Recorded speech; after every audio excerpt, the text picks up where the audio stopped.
save this real quick.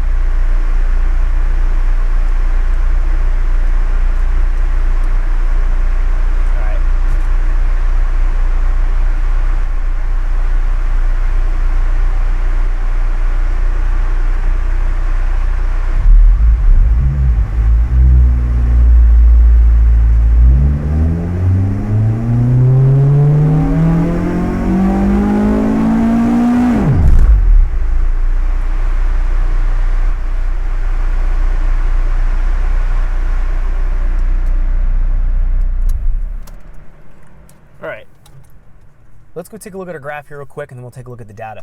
So looking here, we're making 186 horsepower. So another 5 degrees of timing gave us about another 10 horsepower. First, we saw about a 20 horsepower jump. Now we're seeing about a 10 horsepower jump. So we're getting fairly close to where we should be at in terms of making kind of the ideal power. We're going to leave the timing here, and we're going to look at the variable cam control in a second. But let's go in and take a look at our data here. So quickly looking back through, the fueling hasn't changed, which it shouldn't, because we haven't changed variable cam or anything. It influences the airflow coming in or out of the engine. Jumping back in here to our knock control. So by changing our threshold here, we're still finding on the low end, we had a little bit of overstep right there, right around 28. So 20 degrees of timing might be too much timing for 27, 28, 3000 RPM. Let's go detune that a little bit. I'm just going to bump that down because the lower RPM and trying to run too much spark timing, that usually creates some knock conditions. So let's go and just take this down here a little bit. I'm going to reduce this down by 3 degrees. So we'll take away 3 degrees here. I'll kind of blend this through Shift H. And yeah, that should be good here. We'll leave it at 17, and we'll leave the rest of the timing at 20, because it looks like throughout the rest of the table here, we didn't see any really large changes in any of the outputs. Right here, the blue, which is our cylinder 2, looks like it was showing a little bit of a larger step compared to the other cylinders, but nothing that was concerning. I didn't see any big gigantic spikes that we're really looking for, something in outlying data. If we go here to logging, and let's go to our download log, let's go download that last log right here and allow that to download. Let's give that a second here.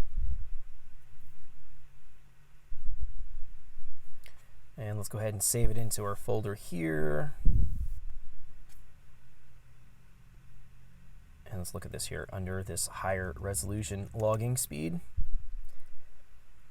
So we do see that's pretty much even to each other. Again, number 2 looks like it had a little bit louder overstep in the other cylinders, but nothing again that's a concern. I'm not seeing a big spike, a big jump. That's really what we're looking for. So we're not going to add any more timing in.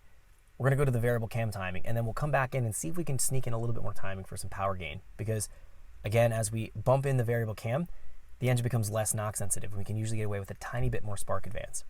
Let's go to the variable cam here. So what we're going to do, keep this real simple.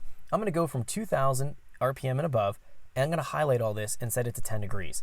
We'll see if it likes the 10 degree target, even at the higher engine speeds. Typically, we need to go and reduce down that variable cam target at high engine RPM. Usually, we like to see that the variable cam overlap is greater at the mid-range and low RPM, and then we taper it back as high RPM comes into play here. So we'll probably find that we lose power with 10 degree up top, but we're going to gain some between, let's say, 2,000 and 6,000. We'll probably see the torque curve increases. We'll actually look at the analyze function on the main line here and compare the last 2 runs. So the last run to the run we're going to make right now, and we'll see what kind of power differences we're going to find. So we've stored that. Now we'll probably, by changing the variable cam timing, we're likely to have to go in and touch up our main volumetric efficiency table. So we'll have to kind of see how that goes. We will be making more torque, we'll be moving more airflow through the engine, so naturally the VE values need to be expressed as higher values because we're moving more airflow. That's an estimation of airflow, and therefore it's going to require us to make some changes. That is a way, just as we're kind of on the topic here, obviously we're on a chassis dyno, I can see the before and after making my changes, so I know if I'm upping my variable cam timing, obviously it's going to gain power. I'm going to see that on the dyno. If you don't have a dyno available, you can use the virtual dyno to kind of analyze things, but if you don't want to go through that hassle when you're trying to dial in the variable cam, if you baseline everything on 0 degrees and you start to add the variable cam in and going from 0 to 10, 10 to 20, 20 to 30, and you're finding each time you're adding your variable cam timing in under full throttle, if you're seeing that... Thanks for checking out our teaser clip. If you want to see the rest of this video and more than 500 hours of current EFI training we have to offer, make sure you click right here. If you want to go and check out more teaser clips from this training course, click here, and you don't want to miss any of the videos we're going to be releasing on this channel, so make sure you subscribe and click here. Thanks for watching, and I'll see you guys later.